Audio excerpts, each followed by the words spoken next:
Una jornada más, entramos a analizar los asuntos más importantes que nos deja este día, en esta ocasión este miércoles 18 de mayo. Hemos superado ya el ecuador del mes de mayo y prácticamente entramos en el verano a falta de un mes o un mes y poco, con la predicción, eso sí, de que este viernes va a hacer un calor de narices. Es lo único que tenemos claro a corto plazo. Para hablar no del tiempo, sino de otras cuestiones, tenemos con nosotros sentados en esta mesa de diálogo Antonio. ¿Cómo estás, monje? Buenas noches. Bueno, buenas noches. Pues más o menos, a pesar de la alergia, el calor, sigo aquí y bueno, a ver cuándo pasa. Pues ahora estoy yo mejorando con el tema del calor. A mí me viene mejor. No tienes sangre en las venas, solo tienes antihistamínicos. Sí, también es verdad. Me llevo ya muchísimo tiempo. Tienes razón. Y Paco Miranda, ¿cómo estás? Buenas noches. ¿Qué tal? Nada, muy buenas noches. Bien, a ver, adaptándonos a lo que va surgiendo. Mes de mayo caluroso, pues lo aceptaremos como viene porque no hay más remedio, ahí sí que no podemos hacer nada y trataremos de sofocarlo con algo fresquito. Bueno, como buenamente podamos, ¿verdad? Mañana hay predicción de altas temperaturas de 38 grados, el viernes alcanzarían los 40, estaríamos en alerta amarilla. La buena noticia es que el sábado y el domingo ponía la predicción a principios de semana que iba a superar los 40 grados y ahora está bajando. Bueno, espero que sea, si no fresquito, al menos menos caluroso de lo que en principio se preveía. Y cuidado precisamente con ello porque hay que decir que con el adelanto del calor han comenzado ya la temporada de incendios. Incendios no solo forestales, sino en la ciudad de Mérida, en el casco urbano. Ayer tuvimos el primero que fue declarado de nivel 1 de peligrosidad en unas viviendas cercanas a la carretera de Don Álvaro, efectivamente. A la carretera de Don Álvaro, unas viviendas pasado Mira el Río.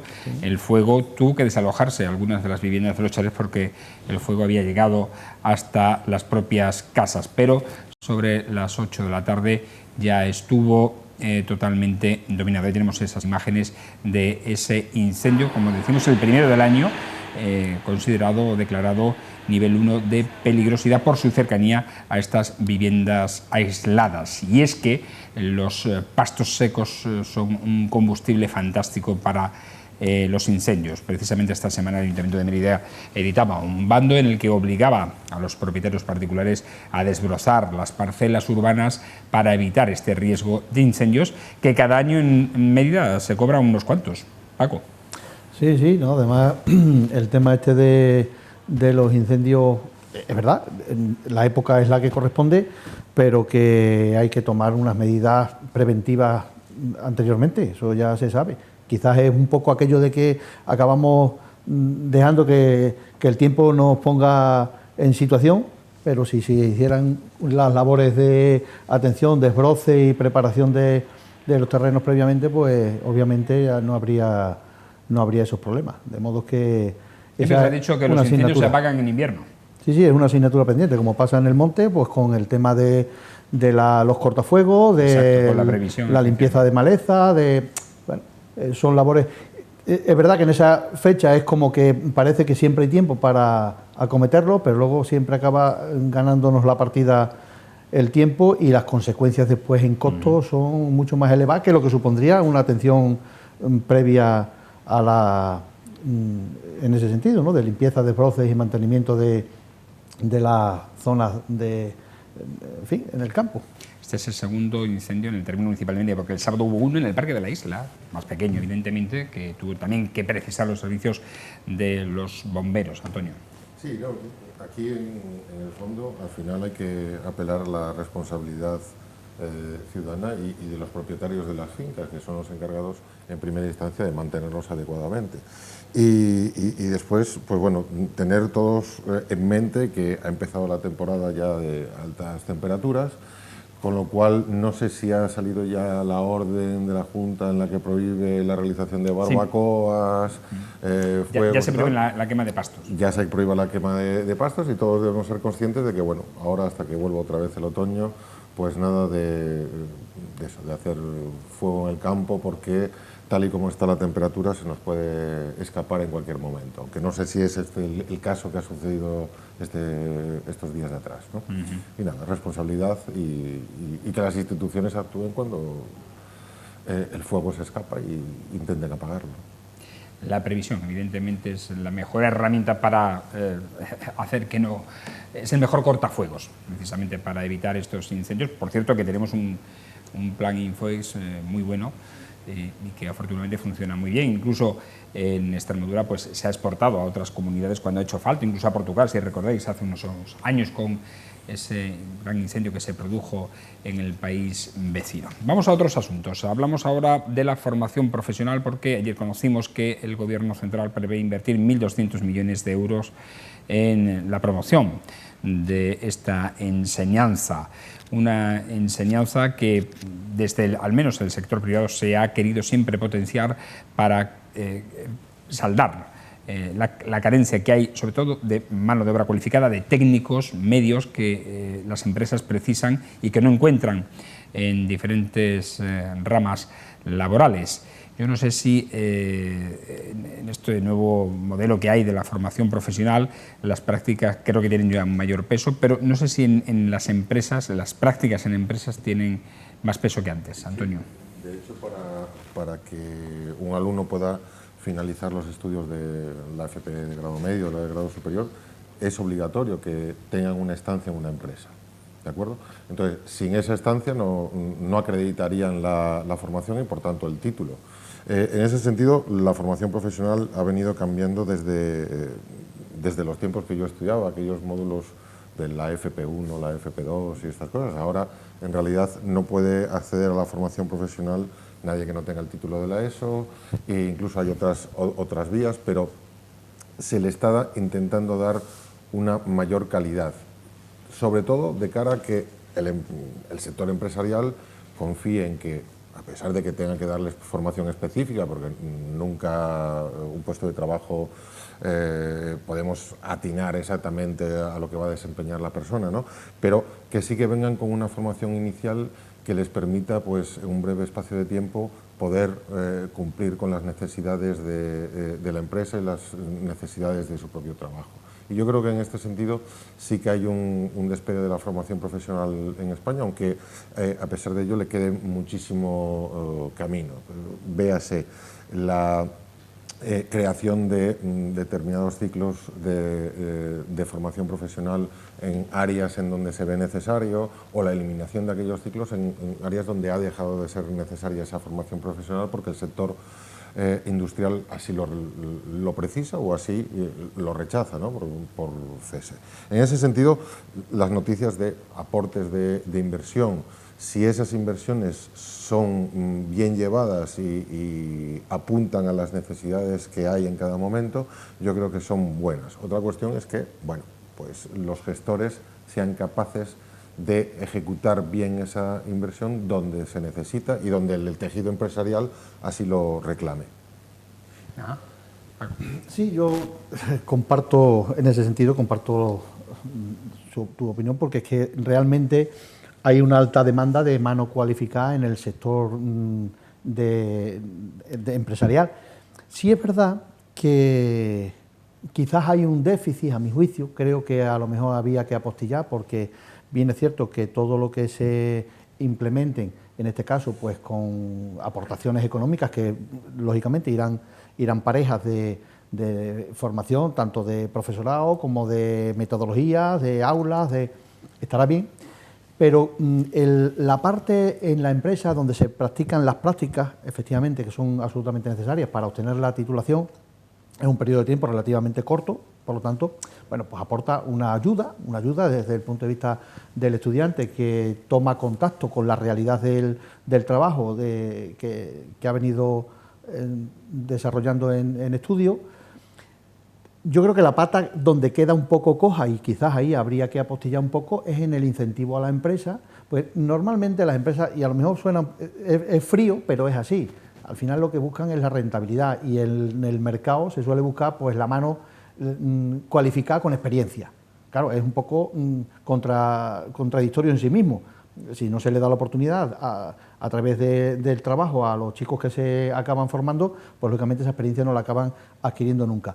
Pero al mismo tiempo, yo creo que algún incentivo que haga que a las empresas no les importe vivir un periodo necesario, porque una vez salen de la formación, obviamente, necesitan ese ajuste al puesto de trabajo concreto, al tipo de empresa, a la metodología, pues un periodo de tiempo que se entendiera razonable, donde hubiera algún incentivo a las empresas para que no pensaran que es una carga tener a un chico que acaba de terminar sus estudios por el hecho de no tener la experiencia, sino muy al contrario, que oye, pues me viene bien, alguien que viene fresco, que es joven, que viene con idea y con ganas de trabajar, y un periodo de tiempo en el que yo le voy a dedicar a esa formación complementaria para terminar, y tienes al final una mano de obra pues muy cualificada e identificada a lo mejor con el puesto de trabajo que vaya a desempeñar, ¿no? Yo entiendo que esto estará bien y comparto también la misma opinión en el sentido de que los gestores, pues eso, optimicen esos recursos, que sepan alumbrarlos hacia los sectores que realmente son necesarios, porque muchas veces se tiene esa idea cuando se le habla a los chavales, oye, ¿y qué te apetece, qué quieres estudiar? Hombre, todo el mundo tiene derecho a estudiar lo que le apetezca o donde mejor se sienta identificado, pero no es menos cierto que sea también pragmático.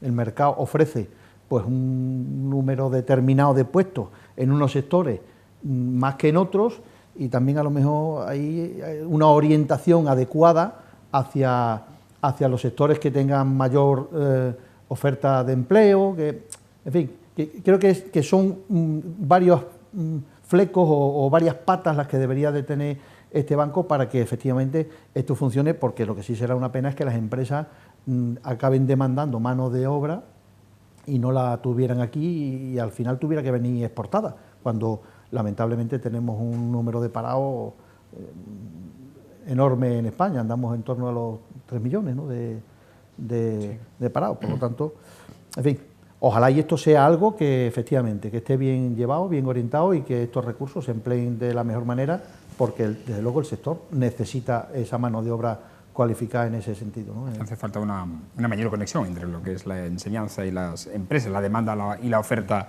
laboral, para poder ajustar a la realidad que tiene en estos momentos el país como necesidad económica. Claro, disculpa, pero únicamente apostillar que, claro, un alumno en prácticas es un alumno en prácticas, no es un trabajador, por lo tanto, obviamente no recibe un salario, está aprendiendo, y por tanto tampoco el empresario tiene que pagar por él, aunque le tal. Yo creo que por los casos que yo conozco, sobre todo en mi centro educativo y tal, las empresas donde realizan las prácticas no ponen grandes problemas, de hecho les viene bien porque también lo consideran como una inversión, es decir, saben cómo funcionan y después en el futuro saben de dónde tirar y todo esto. Siempre sirve para crear una bolsa, efectivamente. Efectivamente, sale en una bolsa, con lo cual yo creo que es una simbiosis buena de la relación entre empresario y persona que se está formando y que va a ver el empresario si es una persona de la cual puede tirar. Eso no quiero decir con esto que no haya que dar ayudas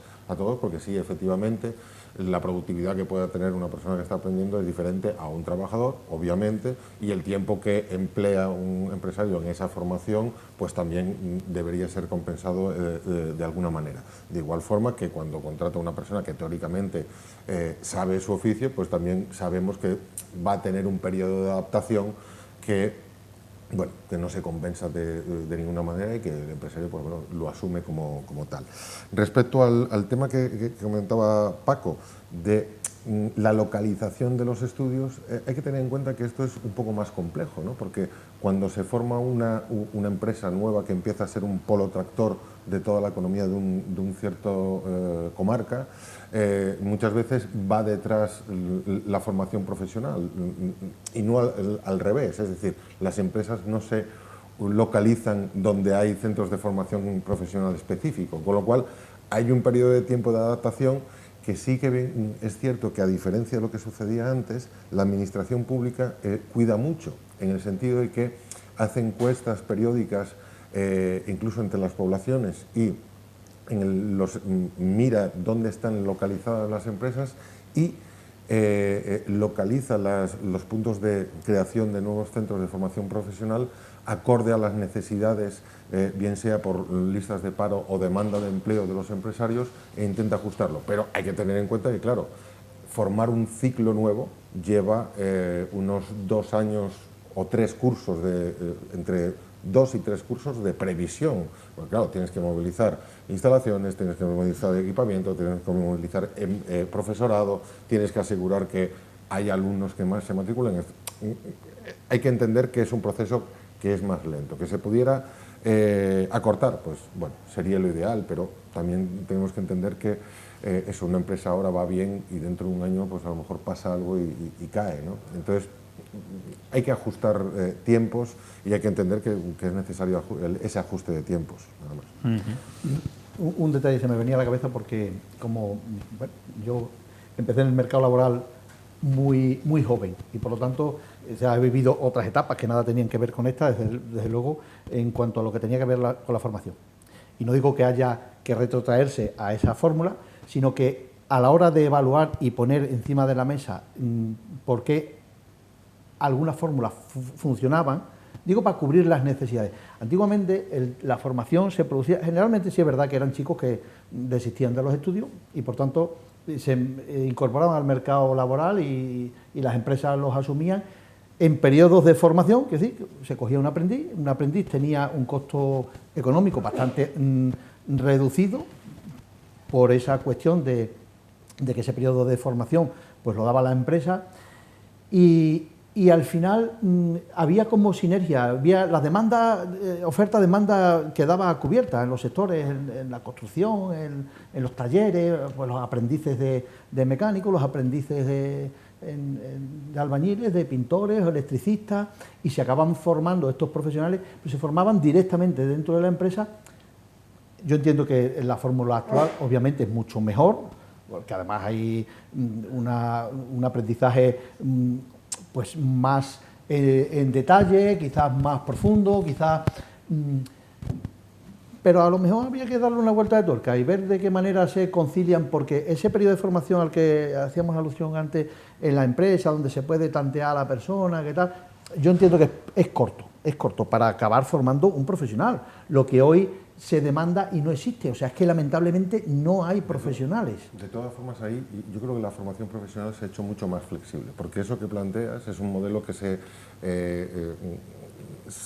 asimila mucho al modelo de la formación profesional dual, al que haces tu referencia, es decir, periodos de estancia en donde hay una remuneración económica por parte del aprendiz y que al mismo tiempo está aprendiendo y siguiendo sus cursos de formación. Y por otro lado también, fuera de lo que es la formación profesional dual, estaría los modelos de acreditación profesional, que serían aquellas personas que han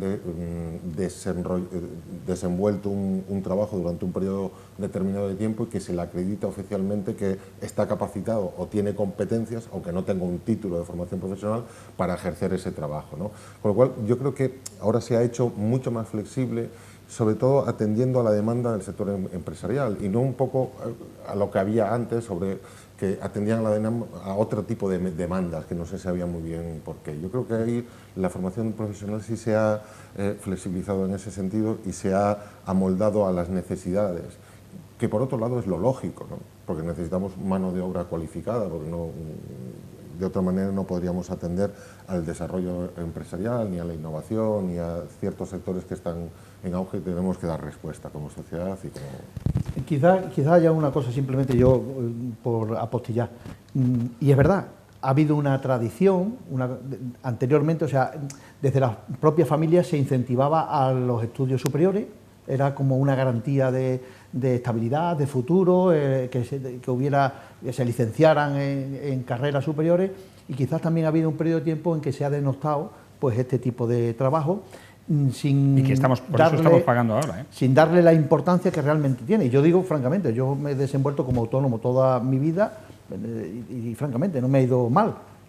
Para vivir, que al final trabaja uno pues para desarrollarse personalmente y para, bueno, pues para poder tener tu casita, tus cosas y ahí quizás también culturalmente nosotros hemos errado. Hemos querido que nuestros hijos pues todos fueran abogados, arquitectos o ingenieros y resulta que, bueno, que este sector, lógicamente, que tiene demanda y que además hay, oye, pues un incentivo económico en torno a este tipo de trabajo, pues importante también. Con la llegada de la democracia y la apertura de la universidad a todas las clases sociales se impuso efectivamente eso, ¿no? Que todo padre quería que su hijo pues fuese titulado universitario y se estigmatizó la formación profesional en los años 80 debido a eso precisamente, Correcto, ¿no? Pero bueno, esta es otra FP afortunadamente, y yo creo que hay ya muchos alumnos y muchos padres que saben que es una muy buena salida, tanto que incluso tienen más remuneración que muchos titulados superiores que al final no encuentran trabajo en su especialidad, ¿no? De hecho, si se hace un seguimiento, y hay estudios al respecto, hay alumnos que cursan el bachillerato, hacen una FP de grado superior y después lo complementan con FP de grado medio. O sea, las vueltas que dan, eso lo que nos da a entender es que, uno, la FP de grado medio es una educación de calidad, y muchas veces van buscando pues la salida profesional que a lo mejor inicialmente en su sector no encuentran por diversos motivos, ¿no? Y esa transferencia de personas que van estudiando unos cursos y otros para formarse y reciclarse, pues yo creo que es muy sintomática de que en el fondo funciona. De una realidad en la calle. Y que es así, ¿no? Y que la gente va...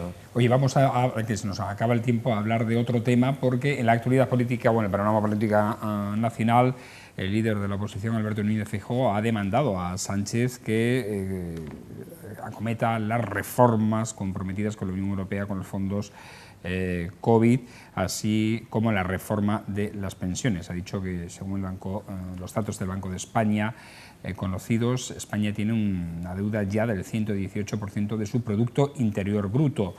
Esto es debido al incremento de 200.000 millones de euros en los años 2020 y 2021 debido precisamente a esa pandemia. Por eso insta a acometer reformas, como dice, la que ya prevé hacer Francia, Macron, con su primera ministra, que se encargará de hacer esa reforma de las pensiones. Lo que no sabemos es exactamente a qué se refiere con esa reforma, a qué modelo de reforma de pensiones. Feijóo ha dicho que utilizar la deuda para financiar gasto corriente no es el compromiso que tenía España con la Unión Europea, que está vigilada precisamente por ser un objetivo importante de estos fondos. Paco. Yo, lamentablemente, lo que me da pena es que, sin cuestiones partidistas, o sea, yo lo digo desde un convencimiento puro y duro, y es que cuestiones de estructura acaben convirtiéndose en temas partidistas. Me refiero, parece ser que está claro que todos los organismos competentes y quienes tienen una voz cualificada al respecto dicen que las pensiones hay que mirarlas, hay que ver. El sistema tal como lo tenemos ahora mismo no es viable de cara al futuro y que habrá que acometer alguna reforma, entiendo, estructural en torno a esta cuestión, igual que a otras.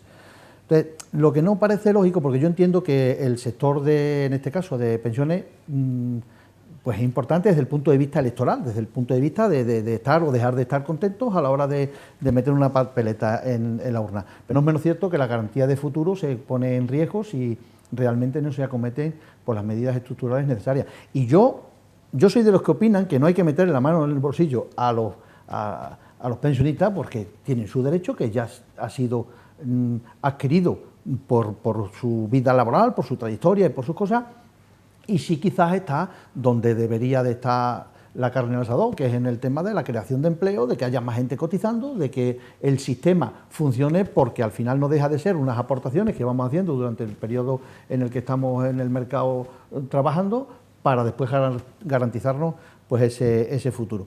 En fin, en cualquier caso, lo que sí es cierto, que entiendo que esto es una de esas cuestiones en las que no debería de haber objetivos cortoplacistas para tener contentos a sectores en concreto por el oportunismo de unas elecciones a la vuelta de la esquina o porque haya grupos de presión que puedan condicionar que se tomen medidas en uno o en otro sentido. Por lo tanto, lo que sí parece lógico es que ahí se ponga pies en pared y que haya consenso, que haya acuerdo, que quienes tienen voz cualificada aporten pues ideas para que esto acabe funcionando, pero vuelvo a repetir, quizás no sea solamente metiendo la mano o bajando las pensiones o tal, sino que probablemente pues habrá que tener en cuenta cómo se hace sostenible en el tiempo y a base de cotizaciones por parte de la gente que trabaja, en fin. La labor no debe de ser nada fácil, desde luego, porque no es una patata de esas frías precisamente, sino más bien una caliente. Yo sinceramente no sé si el sistema de pensiones es viable o no es viable. Según los técnicos dicen que no. Pero según las plataformas que estamos viendo ahí, por ejemplo, que protestan en las calles, que son los pensionistas, dicen que sí, lo que hay es que evitar, dicen, que de la hucha de las pensiones salgan las no contributivas, en fin, que unas pensiones que no tienen que salir de esa bolsa, ¿no?, de dinero, y que eso debía hacerse vía impuestos. Yo, sinceramente, no sé si es o no viable. Todavía no me ha quedado claro. Antonio. Bueno, es viable o no es viable dependiendo si nosotros queremos hacerlas viables o no, porque al final es una decisión de la sociedad, de una manera clara. Es decir, en estos momentos, decía Paco, claro, es que a lo mejor es necesario subir las cotizaciones de la Seguridad Social. Sí es cierto que el trabajador, en cuanto a su cotización, paga menos que el aporte porcentualmente que hace el empresario. No me refería a la subida de la cotización. Digo, yo me refería, y apostillo, a la subida de cotizaciones mediante más personas que trabajen. Quiero decir, hay que apostillar y hay que apostar por la creación de empleo. Paco, perdona, me había dado un susto. Digo yo, Paco está diciendo que son no, hombre, faltaría. Creación de empleo. No, estaría bueno. No. Más cotizantes, ¿no? Sí, claro. Si había alguna duda al respecto, aclarado queda. Sí, claro. Un concepto, ¿no? Obviamente yo creo que ese sería el objetivo de cualquier gobierno. Es decir, cuanto más persona esté trabajando, mejor. Desconozco el plan, por qué lo dice Feijóo y a qué cuestiones se refiere. Lo que sí es cierto es que vamos a necesitar ver qué aportaciones van a ir directamente a la hucha de las pensiones y qué otras aportaciones vamos a tener que asumir desde fondos generales o presupuestos generales del Estado. Es decir, por qué una no contributiva va a esa hucha, mientras que, esto nos permite que tengamos una menor caja para pagar las contributivas, ¿no? Eso, ¿cómo lo vamos a compensar y cómo lo vamos a hacer? Todo indica que las cotizaciones en la Seguridad Social están aumentando. De hecho, los niveles de paro están cada vez más bajos y hay más cotizantes a la Seguridad Social. Y en el momento en el que estamos y tal y como estamos, va a haber unos ciertos desequilibrios en el futuro. Lo que se le tiene que pedir a nuestros representantes es que, dentro de los marcos y de las mesas en donde tienen que pactar esto, vean la manera de seguir manteniendo el sistema de pensiones tal y como está, no tal y como está, sino repartiéndolo de manera diferente, pero yo creo que el modelo público que tenemos es un modelo que hay que salvaguardar y que sobre todo hay que potenciar frente a otros modelos de capitalización en un entorno privado que tienen otros países. El modelo austriaco, ¿no? La mochila austriaca. El modelo austriaco o un modelo ya absolutamente privado en donde cada uno en su chita va dejando el dinero y si se le acaba, se le acabó, ¿no? Yo creo que este modelo es un modelo que a la sociedad española, y solo tenemos que ver a nuestros padres, a nuestros abuelos, la tranquilidad con la que después de haber cotizado están ahora recibiendo su pensión, y yo creo que es un modelo que a mí me gustaría también disfrutar. Asumo que voy a tener que pagarlo, obviamente, pero es el modelo donde nuestra sociedad creo que nos sentimos cómodos. Y además yo creo que deberíamos mostrar una cierta satisfacción y orgullo por tener un modelo que funcione, ¿no? Y sobre todo en este sentido, en el plan de las pensiones.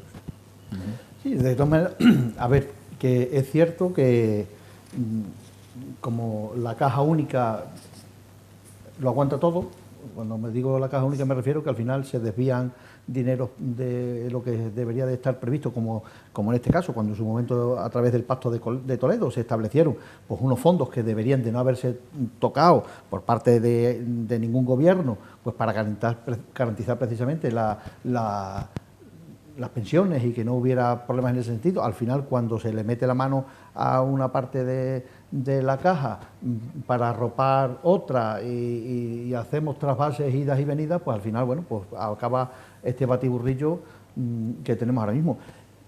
Luego, por otra parte, también, y esto a lo mejor no puede ser no muy políticamente correcto lo que voy a decir ahora, pero lo digo porque así lo siento. Lo que tampoco es justo, porque es verdad que vivimos en una sociedad de bienestar, de coberturas, de garantías, pues ya sabemos, la sanidad es para todo el mundo, las coberturas sociales y las pagas no contributivas, que son exclusivamente pagas de no haber contribuido nada, pues al final, claro, es un muerto también importante. No digo que haya que dejar desamparar a la gente, porque bueno, la indigencia no entra dentro tampoco de los cánones de nuestro concepto como sociedad actualmente, pero había que hacérselo mirar también. Yo en la calle lo escucho y supongo que no os será ajeno esto que digo ahora. Cuando alguien se lamenta después de toda una vida laboral de haber estado cotizando 40, 50 años para tener su pensión y ve cómo personas que no han cotizado absolutamente nada a lo largo de toda su vida les llega la edad por edad de esa jubilación y perciben esa paga no contributiva que de hecho es una pelea. 400 euros. No, hay algunas que están mucho más 400, arriba. 400, Depende, ¿no? Yo te digo, la no contributiva, la no contributiva con pareja, con algún hijo a cargo, que ahora es muy fácil de tenerlo por cómo está el tema del paro y no sé cuánto, pues acaba llegando muy por encima de ese dinero. Una pensión, no es una pensión como tal, son complementos. Los complementos a la pensión, sí, al final, pero de no haber cotizado absolutamente nada. Quiero decir, que el sistema que nos hemos dado pues implica que hay en este caso, pues una familia que puede percibir fácil 800, 900 euros a través de las pagas no contributivas y los complementos por hijos a cargo o cónyuges o no sé cuánto, y personas que están percibiendo como autónomos una pensión de 700 y pico, 800 euros, después de haber cotizado 40, 50 años. Quiero decir, ese agravio comparativo también está ahí, eso es una realidad. Con lo cual, entiendo que esto es una patata caliente, que tiene muchos flecos y que habría pues que hacérselo mirar con mucha calma y sin intereses partidistas.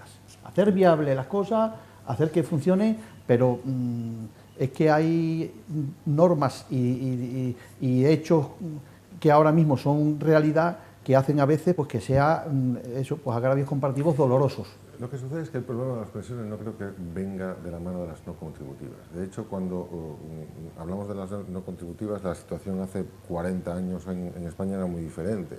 El mercado laboral funcionaba también de una manera muy diferente a como teóricamente debería funcionar ahora.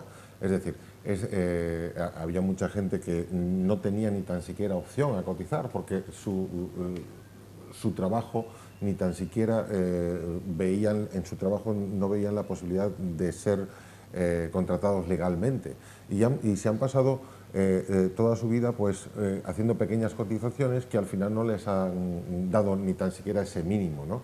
El problema del grueso de las pensiones que vamos a tener en 20, 30 años viene de todo el grueso del baby boom que sí han tenido una cotización sostenida a lo largo de su etapa laboral y su vida laboral. Es donde va a estar la mayor carga de desembolso de dinero del Estado, ¿no? Y ahí el problema que vamos a tener es que, dadas las bajas tasas de natalidad, aunque incrementemos muchísimo las personas trabajando, las cotizaciones, si las mantenemos, con esas cotizaciones no vamos a ser capaz de pagar a todas esas otras personas, que son muchísimas, el baby boom estamos hablando, que sí han cotizado y por tanto tienen derecho. Pero no tanto está el problema en el porcentaje de las no contributivas, que se puede sacar de esa bolsa y que va a ayudar a mejorar ahí el sostenimiento, ¿no?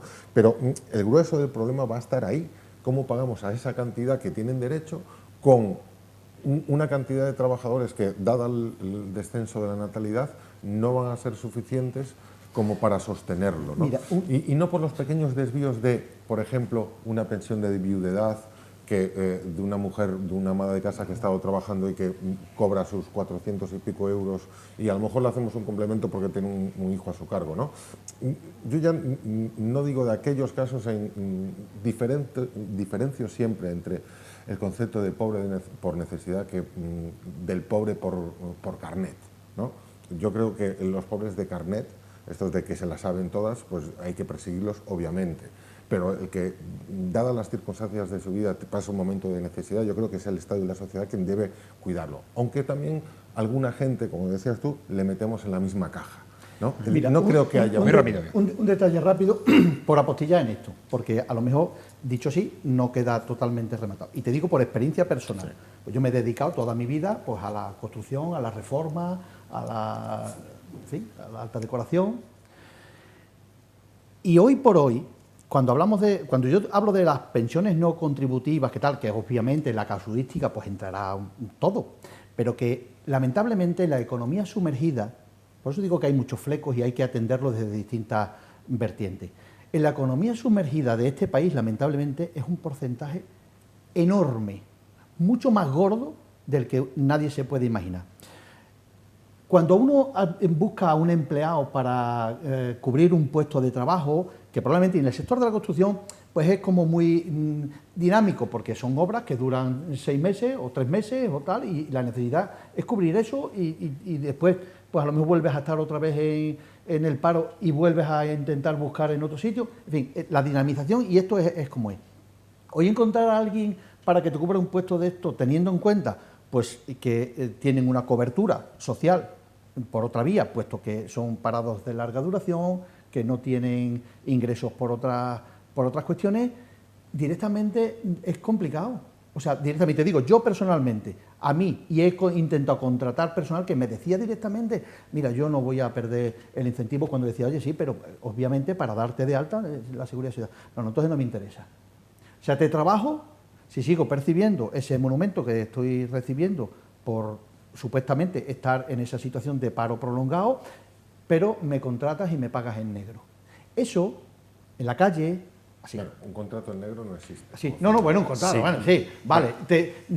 Vienes a trabajar conmigo y te pago en negro. Bueno, esto está así. Y esto es como que algo que se está enquistando y se está convirtiendo en algo instaurado. Sí. Yo entiendo, o sea, las coberturas a las necesidades sí, pero la persecución a la economía sumergida, a este tipo de trabajo, que da como resultado que se acaba teniendo una vida entera laboral en ese formato y da como resultado la paga no contributiva, cuando la realidad es que has estado trabajando pero no hay interesado. Yo creo que ahí la responsabilidad es de las dos eso partes, tiene... No, nos tenemos que ir. Por cierto, ¿cómo está el tema del combustible, Antonio? El combustible sigue igual de mal, ¿no?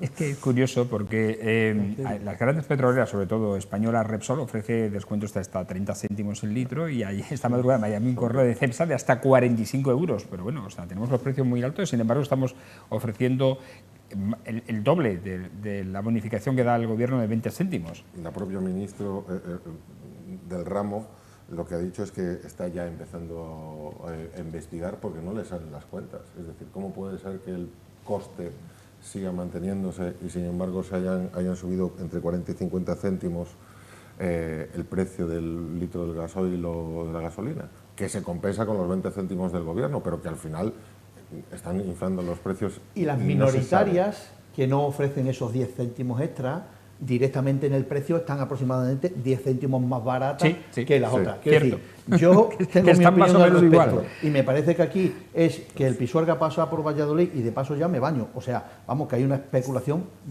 pura y dura, vamos. Totalmente. Bueno, nos vamos, señores. Que no tengan que llenar mucho el depósito, por si acaso. Agradecer a nuestros picoteros hoy, como siempre, su opinión y su disposición a entrar en los temas que hemos sometido a su consideración. Gracias, Paco. Muchas gracias. Pases una buena semana, no pases mucho calor. Igualmente, este fin de semana. lo intentaremos. Antonio, lo mismo te digo, ¿en clase hace calor o no hace calor? No, por las mañanas está muy bien. Se está fresquillo, ¿no? Está fresquito, sí. Aún. Ya veremos. El viernes me lo cuentas. Gracias. Y a ustedes, agradecer como siempre su atención, instándoles a que nos sigan. Recuerden en nuestra página web televisionastronomía.com y en nuestras redes sociales en Facebook, Twitter, YouTube, Instagram y también en Twitch. Mañana volvemos a una nueva edición de este espacio, este programa En la Picota, a poner los temas sobre la mesa en la picota, en la TDT y en esos medios digitales en torno a las 21:35 de la noche. Sean felices.